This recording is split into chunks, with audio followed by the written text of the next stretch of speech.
ஏன்னா நம்மளுடைய முதல் கள பயணத்தை தொடங்கினதே பரந்தூர்ல இருந்து தான். பரந்தூருக்கு போய் அந்த மண்ணில் நின்று அந்த மக்களுக்காக கேள்வி கேட்டதும் இதே அண்ணா அவர்கள் பிறந்த காஞ்சிபுரம் மாவட்டம் தான். இன்னைக்கு ஒரு பெரிய மனவேதனைக்கு அப்புறம் இந்த மக்கள் சந்திப்பு நிகழ்ச்சிக்கு வந்திருக்கிறதும் அதே அண்ணா அவர்கள் பிறந்த காஞ்சிபுரம் மாவட்டம் தான்.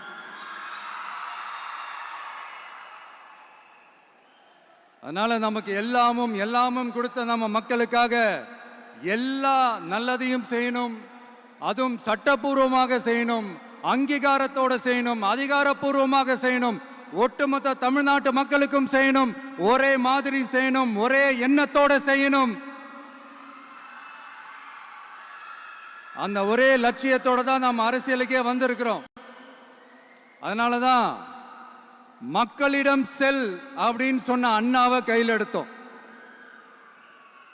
அவங்க சொன்ன மாதிரி மக்களை நோக்கி போறோம்.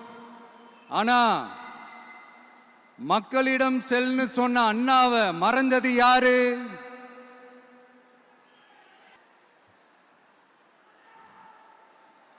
கொள்கையா? அதனப்பா கிலோ என்ன விலை என்னன்னு கேட்கிற அளவுக்கு அப்படி ஒரு கட்சியை ஒன்று நடத்திக்கிட்டு அந்த கட்சியினுடைய தலைவர் தமிழ்நாட்டு முதல்வர் சொல்றாரு, நமக்கு கொள்கை இல்லையா?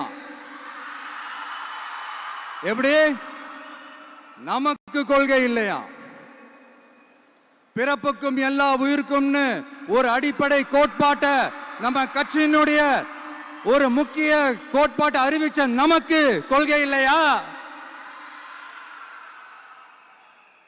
எல்லாருக்கும் எல்லாமும் கிடைக்கணும், சமூக நீதி கிடைக்கணும், அந்த சமூக நீதி உண்மையான சமூக நீதியா இருக்கணும், சாதிவாரி கணக்கெடுப்பு நடத்தணும்னு ரொம்ப ஸ்ட்ராங்கா சொன்ன நமக்கு கொள்கை இல்லையா? CAA அறிவிச்சதுக்கு அப்புறம் அப்ப நம்ம கட்சி ஆரம்பிக்கிறதுக்கு முன்னாடியே எதிர்த்த நமக்கு கொள்கை இல்லையா? வகுப்பு சட்டத்தை எதிர்த்து உச்ச நீதிமன்றத்துக்கு முதல்ல போன நமக்கு கொள்கை இல்லையா?